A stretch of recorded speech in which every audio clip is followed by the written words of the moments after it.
Welcome to Seminary Dropout, interviews with leading theologians, biblical scholars, leaders, and thinkers, asking questions and having conversations that help us better understand God and ourselves. For believers and doubters alike, let's go.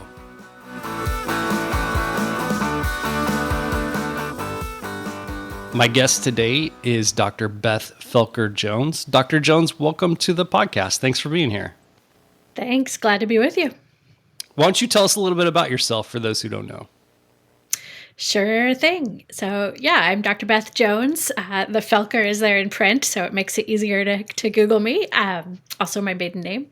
I have a PhD in theology from Duke University, and I teach theology at Northern Seminary, which is near Chicago. But as Shane will tell you, you can be a student there and live anywhere that you can log in on Zoom. So we have students from all over the place. I teach basic theology classes, but also stuff about gender, stuff about bodies, and whatever else we need in the curriculum at the moment. And I live near the seminary in Chicago with my husband. We have 4 kids who are in various stages of being almost grown now, a couple of dogs, and a very fluffy cat who sometimes shows up on my socials. His name is Dwight, and he is my theology cat. And if people follow your Substack, they'll get to know Dwight a lot. Or your socials. He's on there a lot. He's a big star. He's a ham. He likes to show up. He's much easier to photograph than the dogs. So that's really his origin as the theology cat. No.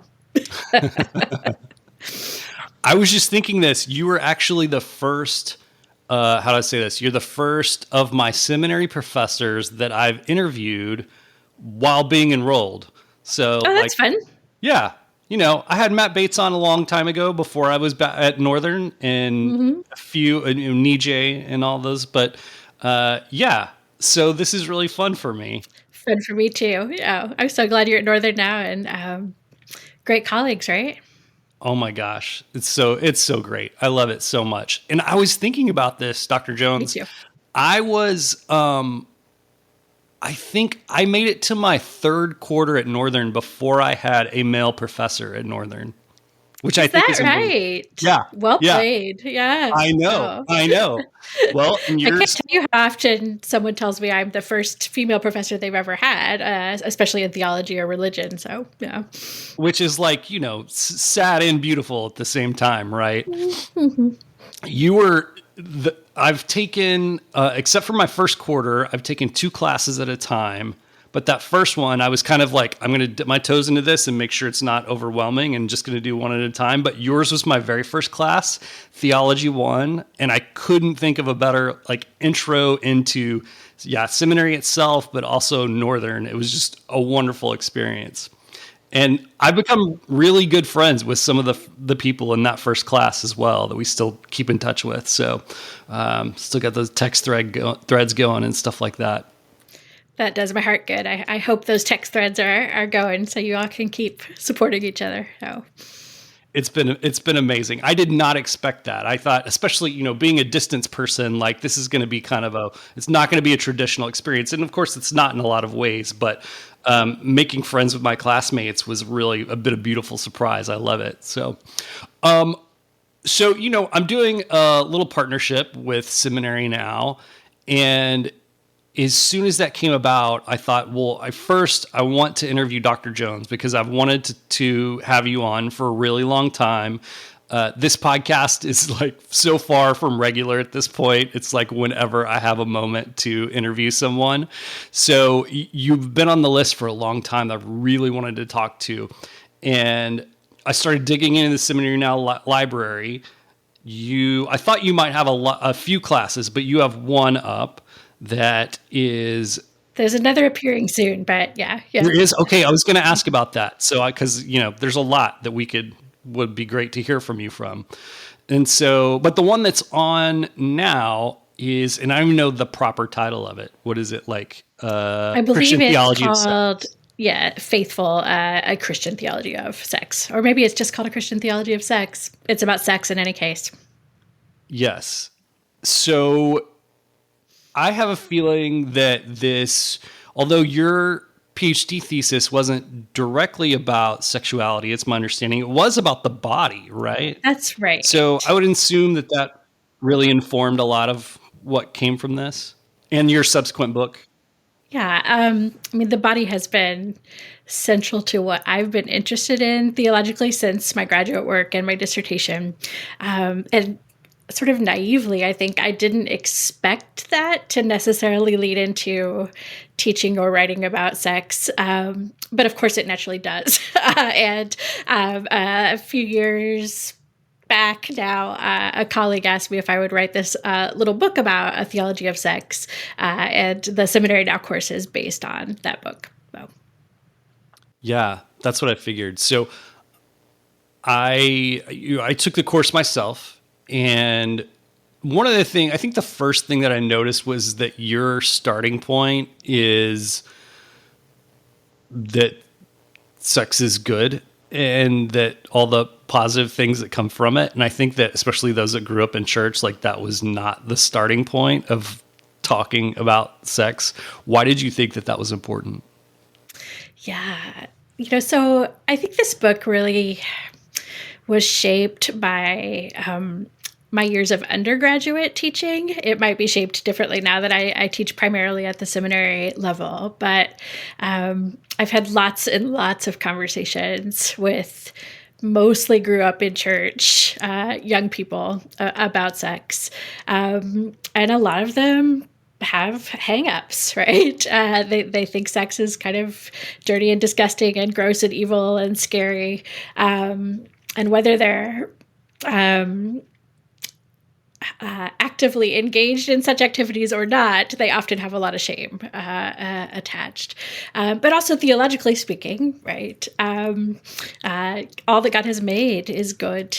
And I think it's pretty clear in the scriptures that that includes the joys of bodily life, the joys of sexuality. Well, I think that this was the very first kind of the intro video in the course where you can compare sex to food. And I thought, oh my gosh, that's like, those are the perfect, those two really go together because one, they have to do with the body. Right. And they also have to do with like these really good things that can really go askew. Like, Yes. think about food, like too much, too little, just our weird relationships we can have in it, the weird relationships that our society encourages us to have with it.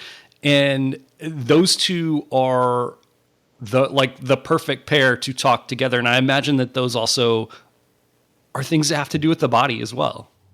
Yeah, and that pairing comes up in scripture, right? As Paul's helping the Corinthians to think about the bodily life, right? Both food and sex are things that need to be addressed. And the pairing comes up throughout the Christian tradition as well, as Christians wrestle with how to think about discipleship in the bodily life. And again, as you said, two really good things that can also really go askew, right? And so worries about that gone wrongness also often pair sex and food.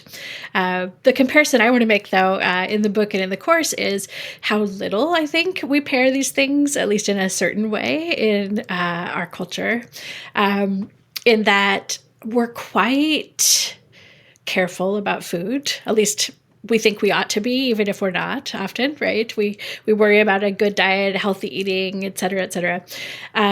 But we have a little bit of a cultural orthodoxy, which would say sex can't go wrong. Anything goes, anything is good. And I think that's interesting, right? Why on the one hand do we recognize the dangers of misuse, but on the other hand, we are in a place where we're often pushing against the idea that misuse can be harmful, right? Yeah. So I'm tempted to go one of two ways here, and one of those is like the theological part, and then the other is like starting from where the issues that I see in real life, like as a elder millennial guy in my context in a pretty progressive city, and I guess I'll go that direction because you mentioned some things that made me think about it, and I feel like in my context, the greater outside of my Christian bubble, the kind of greater sexual ethic, and there is always a sexual ethic, whether it's Always. ours Yeah. or not, right? Yeah, yeah.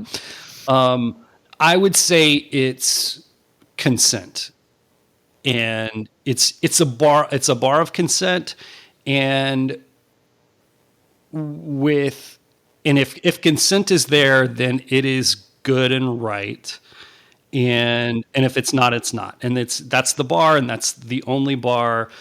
And I've thought, look, as a legality, I think that's awesome. Like, I think that's as good as we're gonna get, and that's probably what it should be, right? I think that's right. Yeah. But it also gets sticky, because then It's a good bar. It's not enough for human flourishing, really. That's right. That's right. Yeah. Yeah. And you legally, you need a bar to protect people, right? So that's good. We're glad that it's there. But to think that it's kind of like ontologically correct is so strange to me, because for one thing, like, there's a magic day where you can all of a sudden consent, right? Where you couldn't, like, hours before. Like, that's weird. The age of, right? Yeah. Uh-huh. Yeah. It's a little bit like the right age for baptism. Hard to determine. So That's right. Well, and look, I mean, I think it's interesting, like, just biologically, like, our brains are not fully formed until, like, our early 20s, right? And so, and also with, like, we just know that some people are more mature than others. And so, when people are, we could think that some people are able to make a decision because of their age when they're just not. And so I just think that this really begs for, like, a greater sexual ethic. As Christians, look, we have a source for that. And so, like, I guess I want to get back to the theology part. Like, if I could just erase my brain and start from scratch, like, where do we as Christians start? Like, where do we get our sexual ethic from? Mm-hmm. Woo! I mean, the answer always has to be Jesus to these questions, right? And he's an interesting answer, given that he's not married and is not engaged in sexual relationships. He is, however, a sexed and gendered person, just as all persons, I think, are, right? And we do see in him the fullness of what it means to live an embodied life for the glory of God, for the love of God and the love of neighbor. And that's what sex, or not having sex, is about, right? It's about the fullness of the goodness of an embodied life, for the glory of God, for the love of God and neighbor. So it is there with Jesus that I think we have to begin. And then he helps us to connect to the whole of the biblical story, right? Starting in Genesis 1, which is often an important place for Christians in thinking about sexual ethics, and thinking all the way through to the end. How do we, like, I think most of us would agree, starting with Jesus is always good. Jesus, I think we look for a lot of, like, thou shalt nots in the Bible, and there's not a ton, right? And so, like, what are some things that Jesus does, says, or acts that gives us clues to his sexual ethic that we can copy, we can follow? I love that question, because there's a kind of easy trope out there that says that Jesus doesn't say much about sex, which is sort of true in one way, but also very not true in another way, right? And as much as, again, he's helping us in the body to direct our whole selves towards God, but he has some direct things to say as well. Some of those come in the area of teaching about marriage, right? He surprises really everyone with the radical nature of his insistence that marriage is for good and for real, and not to be broken, right? When he's so insistent on this, everyone is shocked. In his ancient context, just in ours, there are ways to end a marriage, and people assume that those ways must be good and right. And Jesus makes room for that because he knows that we live in a sinful world where people have to be protected. And so in the biblical record, he says, right, we should not end a marriage except for porneia, which is a big word, which means sexual sin. And I think we can read as, the spouse's betrayal of the other, whether directly sexually or in some other ways as well. Anyway, the main thing, though, he wants to say is this is for real. It's for good. A marriage is meant to be about fidelity for a whole life. And that points us big picture to God's relationship with us, right? To God's fidelity to his people. To Israel and to the church. And I love this bit where some Pharisees come to him with a question about marriage. And what they want to know is who's interpreting the divorce law rightly, right? So Moses says, don't get divorced. A man can't get divorced unless his wife is this, right? And the question is, what does this entail? Is it a very narrow set of things, only if she cheats on him, right? Or is it a very broad set of things? He doesn't like anything about her, he can get rid of her, right? And Jesus' answer to this question, the Pharisees think, will tell them whether he's liberal or conservative, right? Liberal, you can get rid of your wife pretty easy. Conservative, pretty hard to get rid of your wife, right? And he chooses neither. He says marriage is supposed to be forever. And the reason that this law permitting divorce exists is because we're under the condition of sin. Because of sin, it can be permitted. But he's not interested in haggling over what lets a man get rid of that wife, right? He's interested in fidelity. He's interested in this kind of picture of covenant relationship, which is so very beautiful. And then again, he does permit divorce in the case of porneia. But this seems to be turned not to letting men get rid of women they don't want around anymore, right? And towards instead the context of covenant fidelity. It protects spouses who've been deeply injured, right, by a partner. It acknowledges the need for that protection. But the basic presupposition is togetherness, right? And the goodness of that togetherness. And this flusters everyone. They don't expect him to refuse to weigh in and to change the conversation altogether. And he then takes us back to Genesis, right? The law permitting divorce is there because of sin, but this is not the way it was in the beginning, right? That's Jesus taking us to Genesis to point to, I think, the model there of the goodness of marriage and sexuality. It's a short model. That is, we don't have a ton of words, but it's one that shapes who he is and who we are as Christians as well.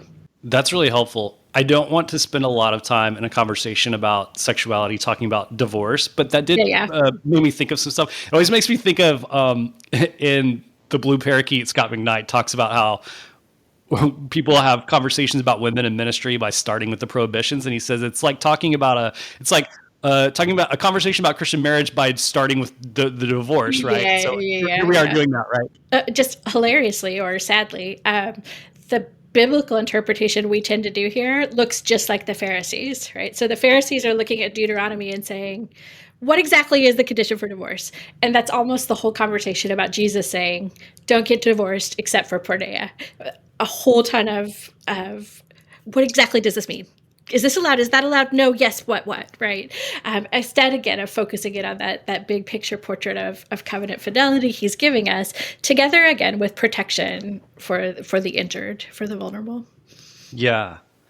I guess it gets difficult pastorally when you've got friends or people in your church who get divorced or want to get a divorce, and it's like, there, like you said, Jesus allows for reasons for people to get divorced, and I think we've probably, like you kind of alluded to, we've probably interpreted that too rigidly. But at the same time, we don't want to take marriage lightly and be like, well, if it's hard, get out, Yeah. Like, and it's like, well, where's that line of like, well, it was really hard, so you might as well get out, or like, no, there were like really good reasons, and we should support you in that, Adultery, abuse, right? Yeah. Get away. Yeah. Well, and like, I don't know about you, but I feel like a lot of my peers, it seemed like there wasn't abuse and there wasn't adultery, but there was like somebody just like acted like they weren't married, like they were just roommates, and they didn't want to work on it, and they didn't want to participate. And you're like, I mean, it's almost at some point you kind of feel like, I think you're just, by getting a divorce, you're just calling it what it really was, and like it's so tricky. And when is that itself a kind of abuse and adultery, right? It is a hard question. I think, we try to simplify this by acting as though the conversation were this: I am the pastor, and I need to know the conditions under which I can say, yes, you may get a divorce, right? But that's almost none of the pastoral work. People have already decided to get a divorce. People have already gotten a divorce. People are working in a difficult marriage and need guidance, right? And none of that is, let's consult the list of rules and see if it checks off the right things or not. All of that is about actual people in relationships trying to love and love well. All of our churches are full of people who've been divorced and remarried, undergrounds that may or may not be permitted, right, biblically. But what are we going to do? Treat those marriages as though they're not marriages? I think no is the clear answer. And so the pastoral calling has to be, right, to step in and help people love where they are. And as you said, we don't want to treat marriage lightly. Jesus is very clear. It matters. Yeah. That's a good word. Okay, I want to get back to like the porneia thing, because I feel like that kind of does a lot of heavy lifting in these conversations. And part of it is, I've thought through it. I think a lot of the problem with the like Jesus never said arguments is that we've ripped Jesus from his context and his history, right? Yep. And so part of just what I've gone to is like, well, what would a Jewish man think in his time and day, right? That's exactly right. Yeah. And in the New Testament, there are endless clues that he thinks what a Jewish man would think in his time of day. That is, he has a Jewish sexual ethic, right? He believes in covenant marriage. He believes in faithfulness. He believes in not cheating or fornicating. We can talk about that in a minute. Hey friends, if you're like me, you're always looking for ways to grow, whether it's in your faith, your leadership, or just as a human being. That's why I'm so excited to tell you about Seminary Now. It's an on-demand streaming platform packed with courses and resources from some of today's most trusted Christian thinkers and leaders. We're talking about names like Scott McKnight, Esau McCauley, and Ruth Haley Barton, and so many more. In fact, if you like this podcast, you're going to love Seminary Now, because there are a lot of similar voices there. Whether you want to dive into theology, church leadership, spiritual formation, or just enrich your personal faith journey, Seminary Now has you covered. One of the things I like most is that it's accessible, whether you've been to seminary or not. You can learn at your own pace, on your own schedule. So whether you're sitting in traffic, taking a walk, or winding down for the day, Seminary Now fits right into your life. So go to seminarynow.com, check it out, and use my code ShaneBlackshear25 for a 25% discount. Let Seminary Now help you grow deeper, lead better, and live fully into your calling. Trust me, you're going to love it. So this is a real, niche theology nerd question. It seems like when you go back and look at porneia in the Old Testament, it can get specific. And it seems like one of those things that would fall under that would be having sex while a woman is on her period. So I guess my question is, does Jesus have that in view? Is under one of the things, not the only thing, right? And then should we follow that? Like I said, really niche theology nerd question. That is a niche question, yeah. So again, when you write your dissertation on theology of the body, this is the question you might have to answer in public. Be careful. Yeah. I'm kidding. I'm happy to answer any kinds of questions. So one of the complications here, of course, is that sexual ethics in the Old Testament is tied to the law. And there are various kinds of Old Testament law. And Christians generally think that some of those we continue to follow and some of them we don't, right? We generally think that we're not bound to the ceremonial law because Christians, our Gentile Christians, are not part of the temple system and the sacrificial system. We are grafted in, right? And it seems to me that those rules about sex and blood are generally tied to that ceremonial law. And so I think it's not surprising that contemporary Christians tend to not be particularly interested in that as a question. And I think that's probably just fine. It does bring up an interesting question, though, about what we pay attention to and what we don't in terms of the nitty-gritty of ceremonial law. Certainly for much of Christian history, I don't think we have as much record about how married couples were thinking about sex during menstruation, but we do have record that women were kept out of church after a birth, which is a period of bleeding, right, until a certain set amount of time had passed. Contemporary American Christians, as far as I know, don't do that, though you never know. Ethiopian Orthodox Christians do. They continue to practice churching in terms of a woman's time of bleeding after a birth. Okay, so I'm rambling, all of which is to say, here we're thinking about the law and how we think about pulling it into the Christian life. Jesus is the end of the law. That is the goal, right? Not the end as in throw it away, it doesn't matter, bye-bye, but the end as in the point of the whole thing. And so naturally, we're going to have to think about Old Testament law in light of all that, and we may not arrive at all the same conclusions.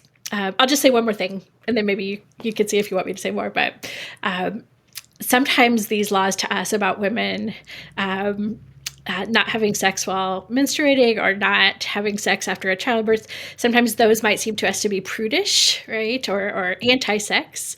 But there's an argument to be made that they're very much there for a woman's kind of protection, right? For a kind of space away, and particularly after childbirth, right? Space for healing and so on. So I don't think we should be too quick to say, look at these anti-sex laws in the Old Testament. To order something, that is to arrange it in proper order, is not the same as to say that something is bad, right? And I think that's what's going on there, is a kind of ordering for the sake of healthy life together. Again, not that I'm arguing that Christians should be bound to these particular laws. Oh. Yeah. Just the Old Testament laws in general are something I'm kind of always wrestling with, but I think I'm coming to the understanding that they are paradigmatic for us, meaning, it's the thing under the thing. And I think it would probably do Christians good to kind of wrestle with like what might be the thing under the thing there for us in this situation. I'm hesitant to say what that is, but yeah. One of these things might be, I'm just trying something out here, right? But might be this.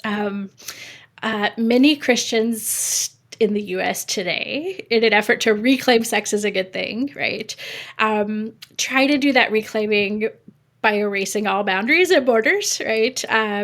Sometimes in a particularly male-centered way, as though marriage were to be an endless sexual paradise for men, right?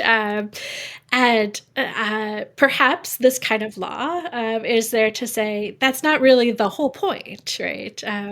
There's a time for everything, even in a marriage. There's time for everything. And having taught sexuality to eager undergraduates for many years, most of whom were unmarried and eagerly anticipating marriage, and hoping marriage would be an endless paradise of pleasure, right? I can tell you that the looks on young men's faces when I said, doctors recommend waiting 6 weeks after a birth were not happy looks, right? They thought they were waiting now and would never have to wait again once they were married. And marriage, of course, is sacrifice, just as singleness is. So. Yeah. So, so I think that you're kind of alluding to something that I really appreciated about your book and about the course, which is all these conversations kind of they center around the controversial stuff. They center around LGBTQ orientations or divorce, like we were talking about, or just like the rules, like tell me the rules, the boundaries, right? And it seems like almost at no point do we get at what is sex for, like a real theology of sex, not just what can I do and what can I not do. And I feel like that's what's missing. So, like my parents' generation, they really had to deal with like their peers getting divorced or getting divorced themselves. You go by, time goes by, and obviously LGBTQ conversations have come to the forefront. They were always there. Those folks were always around. Come to the forefront. My generation, we're dealing with our peers like opening their marriages and polyamory and stuff like that. And it's really made me realize, and I'm talking about like purity culture church kids, right? It's because we weren't ever given a good theology of sex. We didn't know what it was for. So probably a question I should have opened with, what's sex for, Dr. Jones? Yeah. I did write this book and teach this course at seminary now with the hope of giving some answers to that question, right? And with the conviction that it's a lot harder to answer the controversial questions without some kind of solid basis. And I do think, what you're being told not to do has changed, right? At one point it was purity culture, don't have sex. At another point, the church conversation shifted almost entirely to an anti-LGBTQ conversation. Now, as you suggest, it's shifting again into just much more complicated sets of questions about what a healthy sexual life looks like. Anyway, sex is it's for Jesus. All right. That is, it's for participating in the fact that he is the image of the invisible God and that we have been created in that image in order to show the glory of God to one another, right? And so whatever we're doing with our bodies, and in terms of sex, whether that's singleness and celibacy or marriage and fidelity, our bodies are meant to be an image of God's goodness and fidelity. I don't think it's an accident that there's, throughout the scriptures, an analogy drawn between sex and marriage as we experience it as humans and the divine human relationship, right? What's the main thing about the divine human relationship? It's faithful, right? And that's why we don't have sex outside of marriage, because our bodies are icons of faithfulness. Now, sex is for more than that, too. The Christian tradition generally says it's for three things. Faithfulness, which is really like bonding between the couple. Procreation, which people are surprised by these days, but there it is. And sacrament, which means something like helping us draw closer to God. I think by being discipled and sanctified in the way we live the bodily life.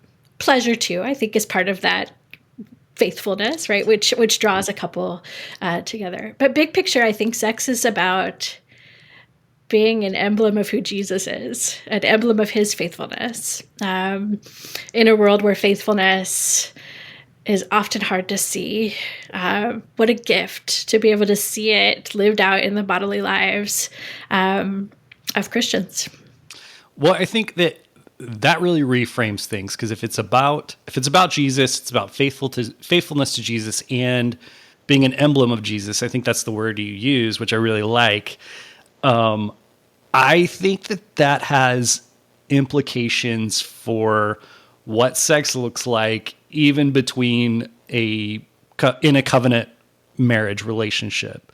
I was having a conversation with a friend of mine a while back, and I was saying, like, I don't know if this makes me prudish or progressive, but like, I really have a problem when with things like violence in sex, or things that are just, and even like simulated violence. Like, I think like we really need to examine our hearts when like the idea of violence sexually excites us, right? I think so too. And we've been socialized in a world where violence is eroticized. I think back several years ago, right, to the Shades of Grey phenomenon, right? Those books that were so popular, and which brought that conversation to the forefront. And yeah, I don't think eroticized violence is healthy. And I think, in as much as we've been shaped that way, we need to be aware of it and to try to keep that kind of thinking outside of our marriages. But again, there are a lot rules even within marriage for healthiness and happiness, not for prudishness, right? But for flourishing. I interrupted you, Shane. No, that's exactly where I was going with that. And I think it's another place where kind of just giving us the rules went wrong, like especially in purity culture, because it was like, all this stuff outside of marriage bad, anything inside of marriage. It may have been implicitly, communicated, not explicitly, but that's like the gist that most of us got, was that, once you're married, it's all fine. And even beyond. And don't worry, Christians aren't prudes. You can do it all, right? And Yeah. I think, finding those lines, difficult conversations for couples, all of that. But again, there have to be lines for the sake of love. I interrupted you again. No, that was perfect. Yeah. Because also, and not even just like getting into violence, but then just consent has to happen inside of marriage too. And I'm not like, yes, like marital rape, but also like the things you want to do, like you both need for it to be like godly sex. Like you both need to be wanting to do those things. And I'm even just talking about like, I feel like most of the time married couples' libidos do not match up perfectly, right?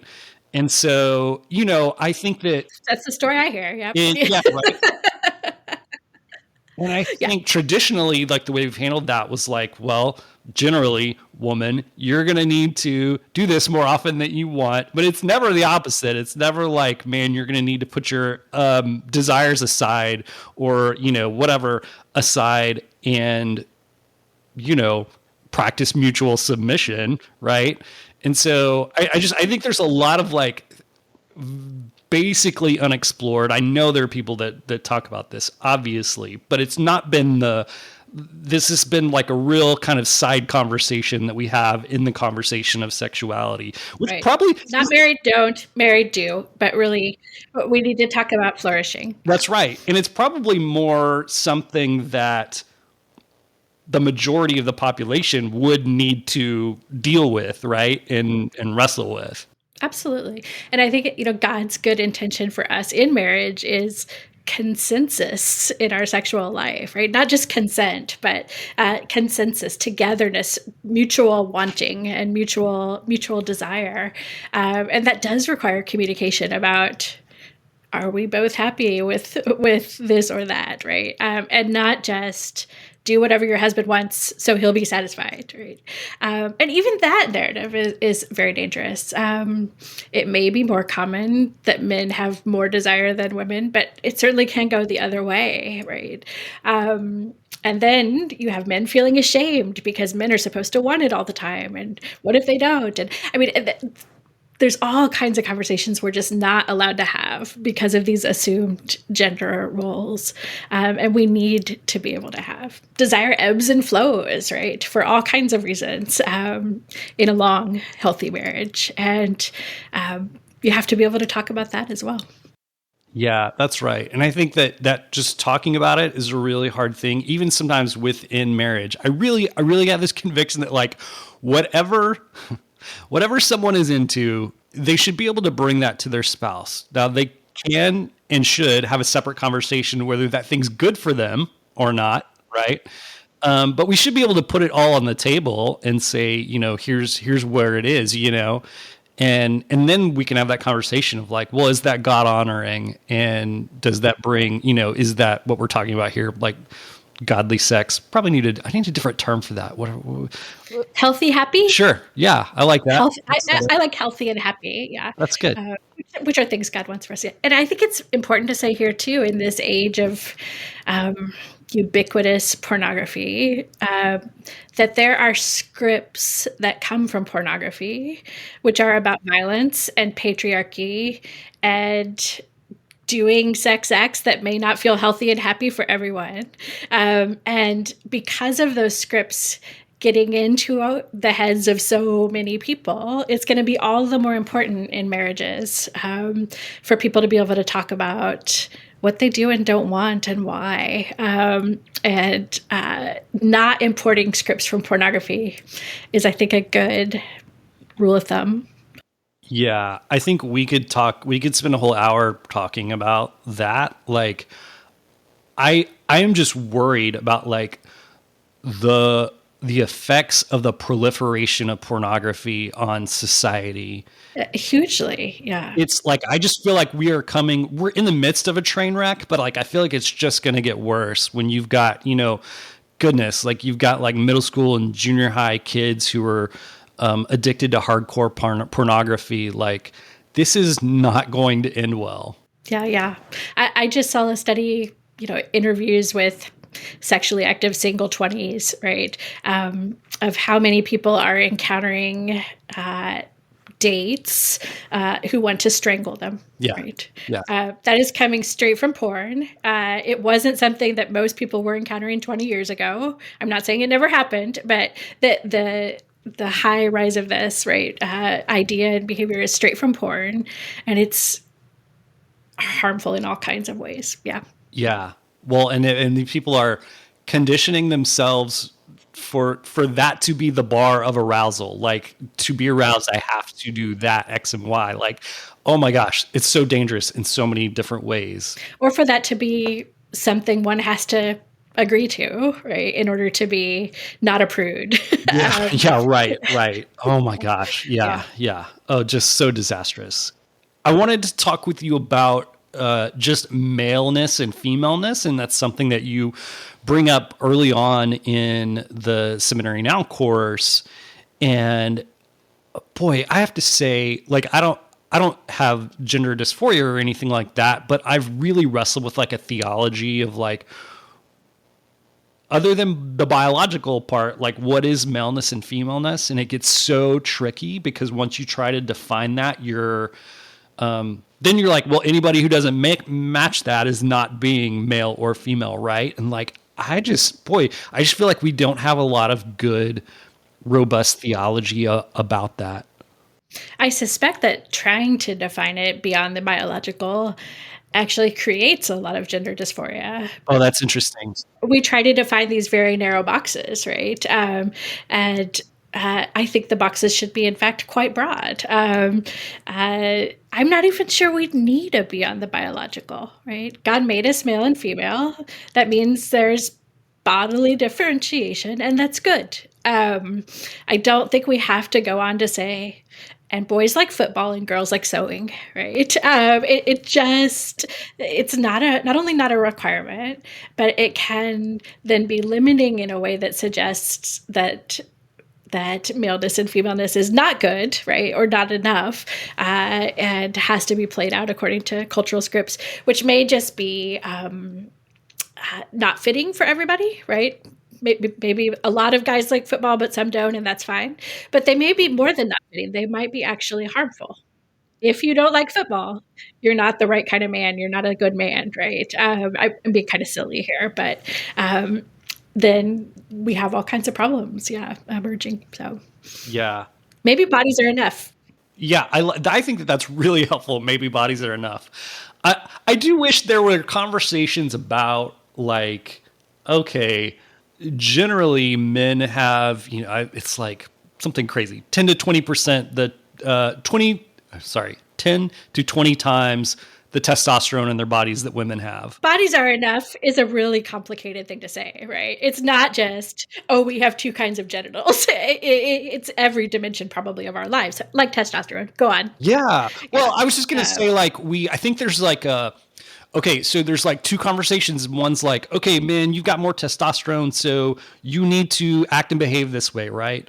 But I think there's another side that's like, okay, men, you have 10 to 20 times the testosterone, but not all men, so we can't say anything about that. Right. Yeah. And it's like, well, okay, but maybe like the most of us that are need to know what to do with all that testosterone, right? Like, I feel like those conversations don't happen a lot because we're afraid of who we're going to leave out, and so then we don't say anything about it at all, And I think a way to get at that is to say bodies are maybe enough, and also part of what it means to be male and female, to be sexed and gendered, right, is to participate in social realities and social constructs, all right, in which we do have certain expectations of men and of women, and in which we need to navigate those well and think about them in a healthy, holy way, right? And in which it may well be the case that many men X or many women Y, right?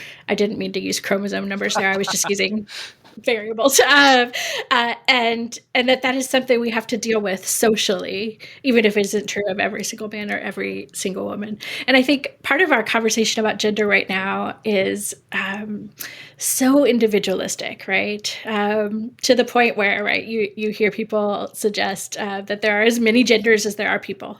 I mean, fine, there are as many people as there are people, right? But that doesn't let us deal with the fact that we live in a social reality with certain expectations. Some healthy, some not, some holy, some sinful, all of which are governing how we relate to each other, and which we need to be able to think about well. No. Yeah. That's really helpful. Well, I think one last thing I want to talk to you about, we've mentioned it here and there, but like, it's really hard to have a conversation about sexuality without talking about purity culture, and for good reason. I'm just curious, did you grow up, were you a youth group kid in the purity culture movement? I was. I have a kind of slightly different than some people relationship with this, I think. I was a mainline church kid, but also a youth group kid in a way that overlapped with mainline church stuff. So I think for the large part, yes. I mean, I definitely heard a lot of that teaching, and to some extent participated in it. So, yeah. Were you? Oh, yeah, for sure. Yeah. Big time. I grew up in the Southern Baptist Church. And I say that, like, let me be clear. I hear some other people's stories and I'm like, oh my gosh, like I was really shielded from the worst of it. No, there's some really bad stories. Yeah. I would say like it was probably a little more of like a soft purity culture. And there's a lot I can even say I appreciated about that, like, and I feel like for instance, like the teaching about sex that I got was like pretty egalitarian, like it wasn't like boys will be boys, but girls need to behave. Like it was pretty egalitarian. Now, when we had modesty conversations, that was not egalitarian, but Yeah, I think just again hearing the horror stories, I'm like, oh my goodness, I was saved from a lot of Yeah, I was too. the Yeah. worst of that. So just real quick, like what? Because I think a lot of time I hear people talking about purity culture, and I'm like, I think you're just talking about a Christian sexual ethic. Right. Yeah. Do you Yeah. encounter that? I do. So I think sometimes in the effort to get rid of the bad parts of purity culture, which are there, right? A kind of legalism and disgust for sexuality and so on, right? But in effort to get rid of that, you see people jettisoning all of a Christian sexual ethic. I may just be old. Maybe I'm progressive. I don't know. But I do think sex belongs within marriage. I think that's the healthiest, holiest, happiest way for us to flourish as human beings. And it's the way we tell the story of God's faithfulness. So we need to get rid of or to question these harmful aspects of purity culture. While also talking about what a Christian sexual ethic looks like. And I do think we're at a turning point where many Christian young people are ready to throw out the idea of sex belonging in marriage. We need to still be able to talk about that. Yeah. I don't know about you, but I don't think I encountered the argument until like, I don't know, in the last 10 years that the idea of marriage or sex only belonging in marriage was like a recent invention, like historically recent, like a Victorian era kind of thing. But you said, and I know in the chorus you say like it's the testimony of Scripture that this is where sex belongs. And it's what Christians have expected from the beginning. I mean, if you look at an ancient Roman sexual ethic, sex belonged only in marriage if you were a rich woman, a citizen woman. Sex belonged wherever you wanted it if you were a citizen man. And if you were a slave, you didn't have any choice in the matter, right? Christians come in and say, sex belongs only in marriage for everybody, and here's why. And they don't consider the victimization of slaves to be an impurity, but they do consider it something that we should stop. We should stop using the bodies of slaves, right? Mostly for the pleasure of citizen men. Anyway, in the first century, most Gentiles would not have expected men to keep sex in marriage, but Christians did. Jewish men, I think, would have expected the same. And that has often been the case even throughout Christendom.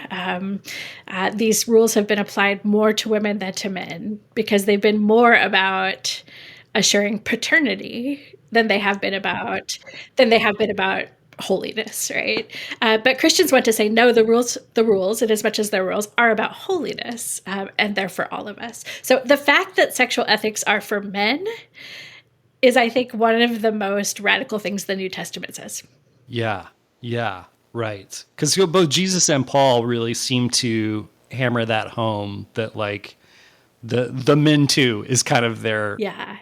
And there seems to be in our contemporary world an effort to say, we always thought not the men, let's say not the women either, but maybe we really need to go in the other direction and see that this is not about policing paternity. It's about healthy, happy, holy flourishing. Is there something else to, like, my understanding, like the marriages didn't have ceremonies as we know them today, but part of entering into marriage was like consummating it. And so it's kind of, you're almost kind of saying like, so when you have like sex is for consummating a marriage. So when you have sex outside of marriage, it's like you're forging a bond that you have no intention of carrying out. I think that's right. Marriage in part is a way to say in public to your church, to your parents, we're having sex. Yeah, right. Yeah. And the public nature of that involves, or should involve, some protections and some commitments that are simply not there without the public vow. right? The church law has always said marriage involves two things: consent, which is the public vow, and consummation. And you can't say just one of those is enough, though many have tried. So. Yeah. Well, this was so good. I would like the course specifically. I thought, man, I wish that like if we could have done away with all of like the bad resources in the 80s and 90s and just had this course, like we would be so far ahead right now. But I thought it was so good, and it was something that it's theologically robust, but like it's not anything that you couldn't give to a teenager either. Like you would. I hope that's the case. Yeah, totally. So great. And then I would really encourage people to get the book as well, which is Faithful Theology of Sex, right? Yeah. And I think that I can't highly recommend that enough. And then also I want to give a shout out to Practicing Christian Doctrine, your other book, one that we used as a textbook in your class. So feel like I've read it cover to cover at this point. So good. I feel like everyone throw away your bad systematic theology books and just get Practicing Christian Doctrine. Oh, many thanks. Coming soon to Seminary Now, a 4-credit course in Christian doctrine using that book. Oh, that's excellent. Cool. So you can grab a first seminary credit through Seminary Now and then take that on to a seminary degree if you're interested in enrolling later. That's perfect. And for anybody listening, we'll have links to Seminary Now, specifically this course, and just if you want to sign up or check it out or do the free trial or that sort of thing, check that out. We'll put links in the show notes and all that good stuff. So, Dr. Jones, thank you so much for being with me. It's been so good to talk to you. It's fun to talk. Thanks for having me, and great to have a conversation. That's all for today, friends. I hope you found something helpful. Remember to rate and review the podcast wherever you listen to it. You can support Seminary Dropout by going to supportseminarydropout.com. Remember, all past episodes, 200 plus of them, can be found at seminarydropout.com. You can find me on almost all social media channels. My handle is ThatShaneB.